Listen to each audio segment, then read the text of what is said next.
2025-ci ilin 26 sentyabr tarixində Mingəçevir Dövlət Universitetində Anım Günü münasibətilə şəhidlərimizin xatirəsinə həsr olunmuş tədbir keçirilib. Tədbirdə Mingəçevir şəhər icra hakimiyyətinin başçısı İlham İsmailov, şəhərin rəsmiləri, universitetin rektoru Anar Eminov, şəhid ailələrinin nümayəndələri, müharibə iştirakçıları, professor müəllim heyəti və tələbələr iştirak ediblər. Şəhidlərin əziz xatirəsinin bir dəqiqəlik sükutu və dövlət himninin səsləndirilməsi ilə başlayan tədbirdə universitetin 6 şəhid məzununa həsr edilmiş filmin qısa təqdimatı keçirilib. Tədbirdə şəhərin icra başçısı cənab İlham İsmailov, Mingəçevir Dövlət Universitetinin rektoru Anar Eminov, şəhid məzunun anası Azadə Abdullayeva, Vətən müharibəsi iştirakçısı olan kafedra müdiri Rövşən Babayev çıxışlar etdilər.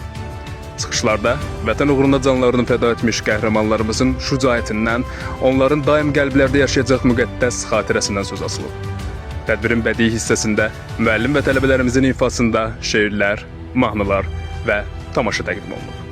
Qeyd edək ki, universitetdə Vətən müharibəsinin 5 illiyi münasibətilə Mingəçevir Dövlət Universitetinin tədbirlər planına uyğun olaraq silsilə tədbirlər keçirilir.